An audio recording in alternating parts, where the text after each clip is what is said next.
हाँ देखिए, माँ सरस्वती के चरणों में नमन करता हूँ। आइए कक्षा 12 के गणित क्लास में आप सभी शिक्षार्थियों का स्वागत है। देखें, विविध प्रश्नावली 6 चैप्टर 6 का विविध प्रश्नावली है। Question number 16, 17, 18। क्वेश्चन 16 देखिए, मान लीजिए क्लोज इंटरवल ए बी पर परिभाषित एक फलन f इस प्रकार है कि सभी x is element of A B के लिए f dash x greater than 0 हो, तो सिद्ध कीजिए ए बी पर f एक वर्तमान फलन है। ए बी इंटरवल में f एक वर्तमान फलन है। अब मान लिया कि x1 और x2 is element of A B इस प्रकार है कि x1 is greater than x2। x1 x2 A B के बीच का, ए बी के इंटरवल के मध्य का कोई मान है जहाँ x1 is greater than x2 है, इसलिए fx ए बी पर अवकलनीय है। क्लोज्ड इंटरवल के बीच का x1 और x2 मान है, अतः ये वास्तविक मान होगा, और वास्तविक मान पर क्या है, फलन अवकलनीय और सतत होगा। अवकलनीय और सतत होगा। और x1 x2 इस सबसेट ऑफ ए बी है, तब fx x1 x2 पर सतत भी है। तो अगर अवकलनीय है और सतत है तो मध्यमान प्रमेय के अनुसार c is element of x1 x2 का अस्तित्व है। इस प्रकार होगा कि f dash c equal to fx2 minus fx1 upon x2 minus x1 होगा। आप जानते हैं सभी x is element of A B के लिए f dash x is greater than 0 दिया हुआ है। देखिए f dash x is greater than 0 दिया है, तब f dash c is greater than 0 होगा।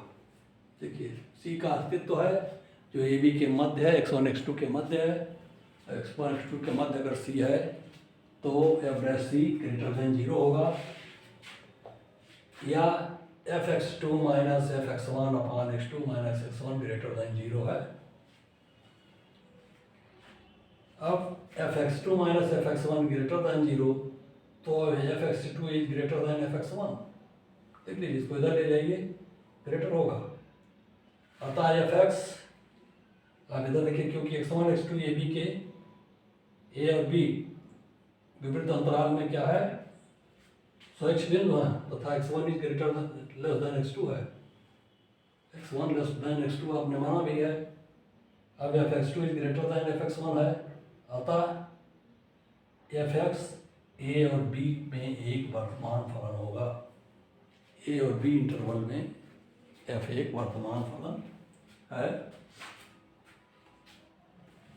अब आता है क्वेश्चन 17, सिद्ध कीजिए कि r त्रिज्या के गोले के अंतर्गत अधिकतम आयतन के बेलन की ऊंचाई 2r अपान रूट 3। अधिकतम आयतन भी ज्ञात करें। बेलन की ऊंचाई 2r अपान रूट 3, अधिकतम जब होगा उसका आयतन। देखिए गोला है जिसका व्यास 2r है, अर्थात त्रिज्या r है, और इसके अंतर्गत जो बेलन है उसका व्यास 2 स्मॉल r है। बेलन की ऊंचाई h है, तब बेलन का आयतन पाई आर स्क्वायर h होगा। देखिए v equal to pi R square h। त्रिभुज ए बी डी से देखें, 2r स्क्वायर बराबर होगा 2 capital R square minus h square, क्योंकि ये समकोण त्रिभुज बनेगा। ये होगा समकोण त्रिभुज के कारण 2r का होल स्क्वायर बराबर 2 कैपिटल R का whole square minus h square, या r स्क्वायर बराबर होगा 4r square minus h square बटे 4।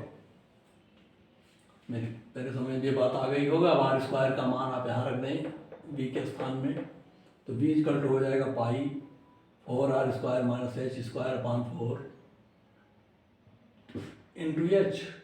पाई से गुणा कर दीजिए, pi R square h minus pi h cube upon 4।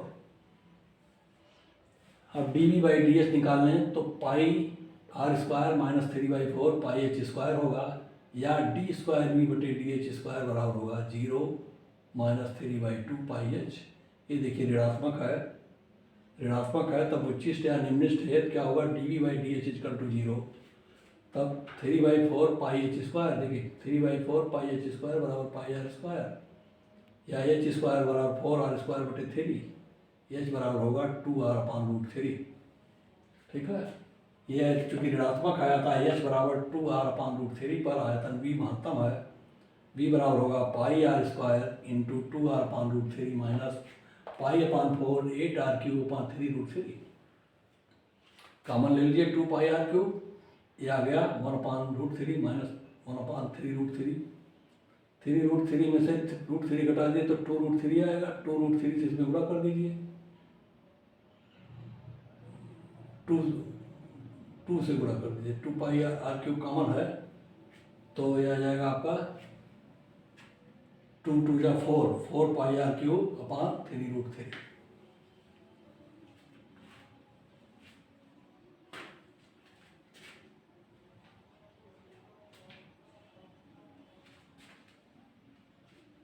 अब आता है क्वेश्चन नंबर 18। देखें, सिद्ध कीजिए अर्धशीर्ष कोण अल्फा और ऊंचाई h के लंब वृत्तीय शंकु के अंतर्गत अधिकतम आयतन के बेलन की ऊंचाई। शंकु की ऊंचाई की 1/3 है और बेलन का अधिकतम आयतन 4/27 πh³ tan² अल्फा है। देखिए, एक अर्धशीर्ष कोण अल्फा वाला शंकु बनाया गया है जिसका शीर्ष V है और इसके बीच में एक बेलन रखा गया है जिसका केंद्र O' और O है बेलन का। अब आप देख रहे हैं कि ABB शंकु है और A'B'CD आपका बेलन है। तो आप बेलन की ऊंचाई निकाल लें, क्योंकि बेलन का आयतन आपको निकालना है तो बेलन की ऊंचाई आपको चाहिए।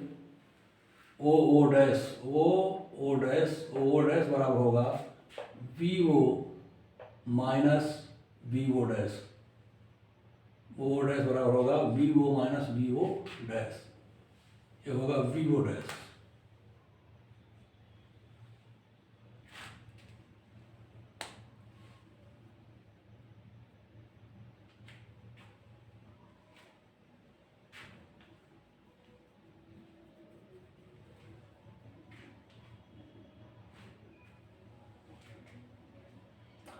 अब देखिए VO का मान है, देखिए h लिख दीजिए। VO', VO/x आधार बटे लंब बराबर काट अल्फा, x काट अल्फा, h माइनस x काट अल्फा हो गया वो O'। अब बेलन का आयतन लिख लीजिए, V बराबर πx², h माइनस x काट अल्फा। πx² से गुणा कर दीजिए, πx²h माइनस πx³ काट अल्फा। dV/dx निकाल दीजिए तो 2πxh माइनस 3πx² काट अल्फा। d² V/dx² निकाल दीजिए तो क्या आएगा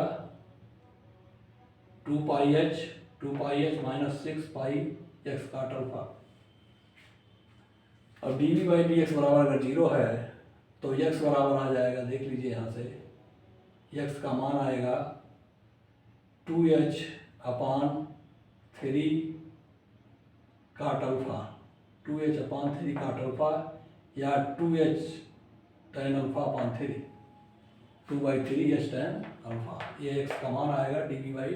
dV/dx अगर 0 रखा जाए, देखिए इसको 0 रखने पर यह आ जाएगा आपका 2h/3 काट अल्फा। देखिए 2h/3 काट अल्फा या 2/3h tan अल्फा। अब इधर देखिए ये d²V/dx बराबर हो गया 2πh minus 6 into 2/3h into 1, क्योंकि tan अल्फा और काट अल्फा गुणनफल क्या होगा, 1 होगा। ध्यान दीजिए, काट अल्फा यहाँ है, tan अल्फा यहाँ है। जब मान 2/3h tan अल्फा रखेंगे तो काट अल्फा से tan अल्फा का भाग गुणा होगा तो वो 1 हो जाएगा। यहाँ ध्यान दीजिए इस बात पर। अब ये आ गया था 2πh minus 3 2 4πh minus 4πh, 2πh 4πh में से घटेगा तो आएगा माइनस 2πh। ये ऋणात्मक है अतः x बराबर 2h/3 पर आयतन महत्तम है। डी स्क्वायर वी बटे डी एक्स, अगर D x square not D x, ये डी एक्स स्क्वायर होगा, ये ऋणात्मक है तो x बराबर 2h/3 पर आयतन महत्तम है, महत्तम आयतन निकाल दीजिए, b equal to pi 2h/3 tan alpha का whole square minus h minus 2h/3